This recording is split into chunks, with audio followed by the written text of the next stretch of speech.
Hey guys, welcome back to my YouTube channel. My name is Fopsy and I'm happy you're here today.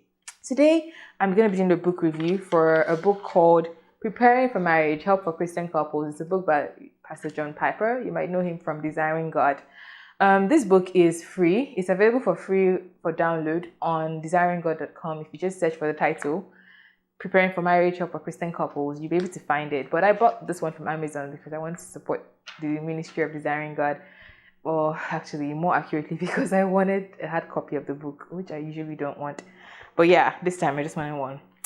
I found it really helpful when my husband and I were courting and dating, just to ask questions. It has a lot of questions, and we knew from the beginning that we were going to date pretty quick, have like a short dating period.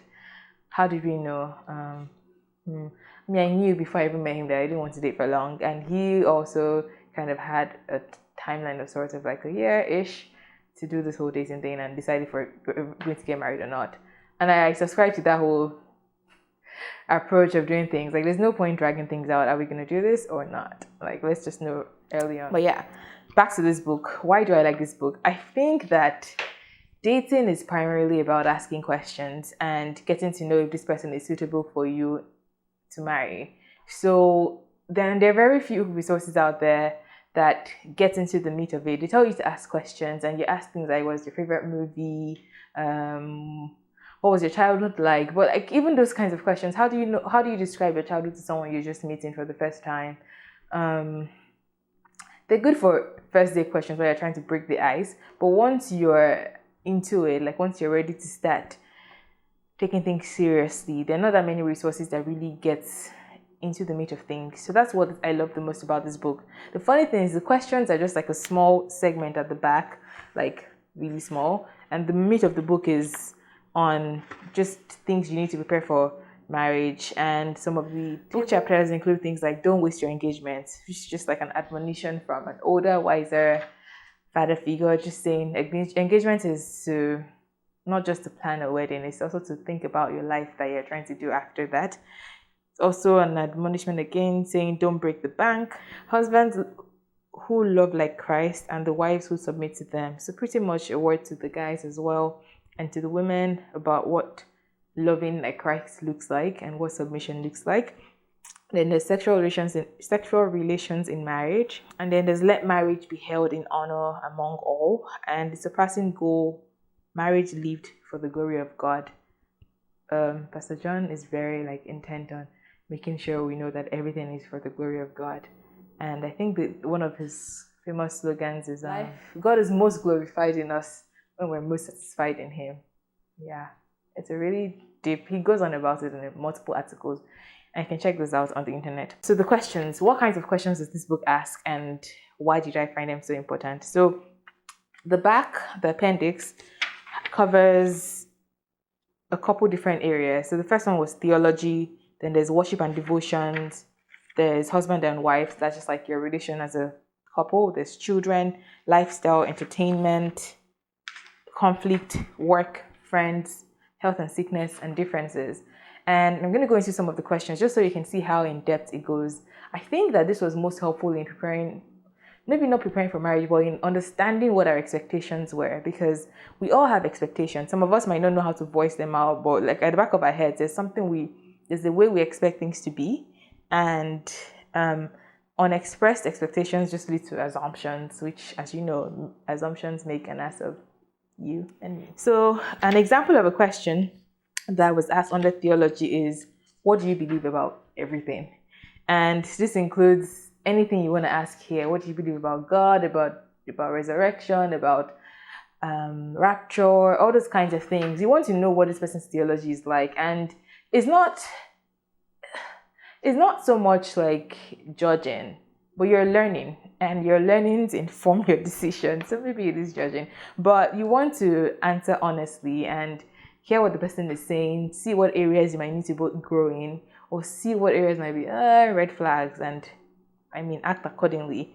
And then I'll skip to the next one because I can't go into all the questions. These questions are available again for free on Desiring God. All you got to do is search for Preparing for Marriage, Help for Christian Couples. You find them. Under worship and devotion, there was a question about how important is corporate worship and local church membership? What about other kinds of participation in church life? And what does it mean to be active in a local church? So if you're someone who's active in a local church, you can see why this is important, because you don't really want to get married to someone that you have to start dragging to church. You want to have an understanding of what they expect. When they say, I'm a Christian or I'm spiritual, what does that mean? You want to be able to explore with questions like this. And then husband and wife, let me see which one I'll pick. I'll pick maybe a couple, because this is the meat of marriage, husband and wife. What is the meaning of headship and submission in the Bible and in our marriage? What does that look like? There was a really good chapter in this book on headship and submission, and I think that was my favorite chapter in here. So let me read what this book defines headship and submission as. It was easy for me to find it because I guess I must have bent that page so much just trying to read it. Headship is the divine calling of a husband to take primary responsibility for Christ-like servant leadership, protection, and provision in the home. One more time. Headship is the divine calling of a husband to take primary responsibility for Christ-like servant leadership, protection, and provision in the home. And submission is the divine calling of a wife to honor and affirm her husband's leadership and help carry it through according to her gifts. So a couple of things I liked about the definition. I like how headship said it's a divine calling. So this is not just something we do because we feel like we feel like this is how God set up marriage to be, and this is what the Bible says about marriage and the structure, how it should work. And it didn't say men have this, not even men. It says the husband. You're not submitting to all men, just to your husband. And it says they have the primary responsibility, meaning that there's some work that you can do as the wife in supporting Christ-like leadership in the home. It's not all on the man, but he takes the lead in this. And for the woman, it says to honor and affirm this leadership and help carry it according to her gifts. There's a whole lot more that I can't go into because, again, it's bigger than a book review, but I just love that definition. And so the question that it was asking here is, what does that look like in our home? Because when it comes down to it, how are we going to make decisions? We're not going to just go off a definition.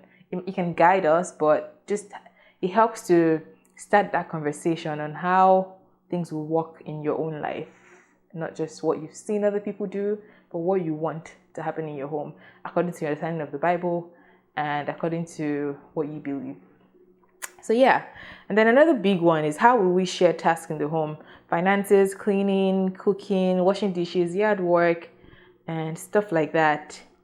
This is really important to ask. And I know you can't, some things you will still find out later on when you start to live together, but you can do your due diligence. You can ask questions. That's what I really think. Just ask questions, and if you don't understand an answer, acknowledge what you've heard and then probe further so that you can dig deeper into it. Honestly, I found this so much better than any of the marriage counseling classes, because the marriage counseling classes, they were to give you an overview of things, and then it was still left to us to go deeper and ask questions. And again, not that many guides are available that are biblical and relevant to our lives. Some questions you'll find that you can answer right away, like, how do we understand who initiates sex and how often? Like, you might have general ideas, but you don't really know until you start to work. But this can help initiate a conversation about how sex is not just for men to initiate. It can help adjust some expectations, but then, so see this as an example, you really don't know until you start. So I know in this one I marked it as save for later because we just didn't know. As Christians, we're not expected to be having sex before marriage, so this is something that we just knew we'd have to save for later. But it's putting it here because I guess he wants you to understand that since sex is an important part of marriage, you should talk about it as well. Children, now, children are huge. You want to have an understanding of what your partner expects. Some people don't want to have children. You want to understand why, or if that's something you can compromise on. I don't even know if you can compromise on that. I think it's either you have children or not, but what do I know? So the questions about if and when we should have children, why? Interesting question. Why? Because it's easy to have them, I guess, because for many people, you don't have to do too much work to have them. But then resentment can be easy. It can easily creep in after once you realize how much work that they are. So just talking about those things. Why do we want to have children? When should we have them? How far apart should they be? Would we consider adoption? I remember this is something we disagreed about, and we had to keep going back and forth because we had different stances on this. What are your expectations for children's behavior? I think I should move to the next one, but I remember this one. We didn't know a lot of our answers to them, so I decided, I think we're pretty clueless about children, so I went to go start reading up on books. I'm like a little bit of a proactive person in terms of preparing for things in advance, so I figured now I've read some books, I think I have a better understanding, but and I've started watching more people, so I'm trying to prepare now. But again, having these kinds of questions will help you know what areas you need help in. Lifestyle, should we own a home or not? What neighborhood should it be? Should we have cars? Are they going to be new, used? Should we buy clothing that are brand new? Do we do designers? Do we thrift? Some people's lifestyle are like really big on buying things secondhand, and this can be a major point of disagreement if one person likes like shiny designers and the other person is like all about saving the earth and reusing and recycling and reducing, like we should all be doing. Today is actually Earth Day. So yeah, these kinds of questions help you get into big things like that. And then under entertainment, it's how much should we spend on entertainment? How often should we eat out? How about grown-up toys? I like how you put it, like recreational vehicles, computer gaming, sports equipment, hobby gear, stuff like that. Should we have a television? Where, like, I think where means like, should we have one in our bedroom? Is that a thing we do? Yeah, interesting questions, eh? And then under conflict, what makes you angry? This one was big because it helped us to kind of learn a bit more about each other, because you don't want to be doing things that piss each other off, I guess. How do you handle your frustration or anger? Who should bring up an issue that is bothersome? What if we disagree both about what should be done and whether it's serious? Will we go to bed angry at each other? What is our view of getting help from friends or counselors? So this is important because some people don't like the idea of counselors. And if you can address something like this early on, it can be helpful. So for us, we went through that question and then we decided who our people would be, right? If we ever have issues that we can't come to an agreement about, who are the people we will bring them to if we have a disagreement? So that's under conflict. And then work. Who will be the main breadwinner? Some people have expectations of how families should work based on how their families worked. You want those things to come out now. You don't want to find out later on that you're married to someone who wants you to stay at home if you're the woman, or who wants you to work if you want to be a stay-at-home mom, that kind of thing. So you want to talk about these things early on. What determines where we will be located? Is it job? Is it church? Is it family? Things like this.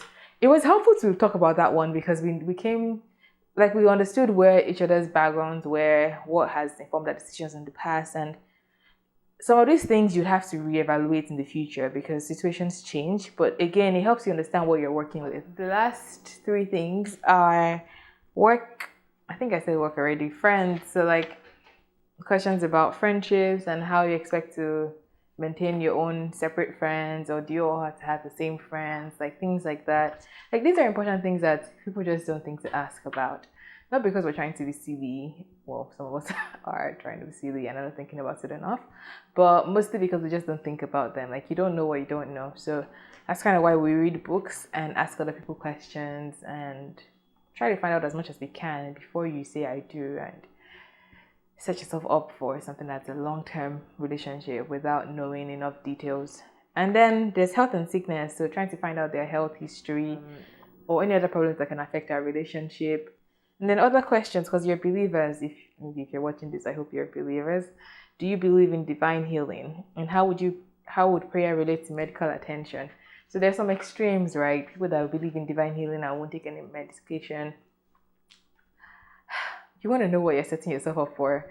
Basically, that's what this is about. Also, because when you marry, the most likely will become your next of kin. So you want to know what they believe about important things like this so that they don't mess you up when your life is in their hands, literally. Again, I believe dating is to ask questions and find out as much as you can before you commit. And finally, differences. How do you handle differences and live with differences between people? Like some differences that you can resolve, but others that you just have to live with it. Like we're different. We agree to disagree on this. So things like that, you want to know how they are. Some of these things you can ask questions about. Others you will observe because not everybody knows themselves well enough to be able to give great answers to these things. But I do recommend this book very much. Again, it's Preparing for Marriage, Help for Christian Couples by John Piper. It's a really helpful book in preparing for marriage and knowing what to expect. I think this helps to reduce the gap between your expectations and the reality that you have. Also, along with prayer and just doing your due diligence. Don't ignore major things, but then at the same time, don't major in minor things. Don't amplify little things. That brings us towards the end of this. Now, before I leave, do you think you can fully prepare for marriage? Do you feel like if you're married and watching this, or do you think you still have to learn some things along the way? And if you think you can prepare, do you think there's some things you can do to increase your chances of success, or is this like just a game? Well, I want to answer one. I think that having a housemate is a helpful way to prepare for marriage. I know, housemate. And it doesn't have to just be your friend. It could be living with your parents, living with your siblings, living with an aunt, because these are people that you generally like, and so you share something in common with them. It's kind of why you're already living with them. But because you're in close proximity with each other all the time, it's very easy to get on each other's nerves and to just piss each other off in different ways. So by living with a housemate, you can learn some conflict resolution skills, you can learn tolerance, you can learn sacrificial giving, you can learn just enjoying another person's company and the good and not so great things that come from that. I think that's one unpopular way to prepare for marriage, by having a housemate. I kind of want to hear what you guys think about that, and suggestions for other video. I think so far I have been doing the things you guys said to do. One person wanted me to talk about what it has been like marrying someone from a different culture. I'm Yoruba, my husband is Igbo. We're both Nigerian, but from different tribes, and it's kind of a big deal. Other people wanted me to talk about how we share chores. Again, this requires my husband to come on video. But if not, maybe I'll just talk about it by myself. It's helpful in other ways. That's another thing. You can't, when you marry someone, they're full human beings, so they can't always do things you want them to do because they still have to agree to it. I know. Interesting word. If you like this video, give it a thumbs up, subscribe, share with a friend who will find this helpful. I think this book is exceptional for people that are engaged, thinking about getting engaged, or ready to date seriously. And if you're still in a different phase, maybe you're single or not ready to mingle and not finding people, I have some other book recommendations. I'll leave them down in the comment section. So yeah, like this video, leave a comment if you enjoyed something, or you have a question, or you want to comment about anything I said, or about that whole thing about how having roommates can be helpful in learning how to be in a relationship. And subscribe if you haven't subscribed already. You know you want more of this content. Thank you for being on my channel today. I'm going to zoom into the book right now and see if that helps.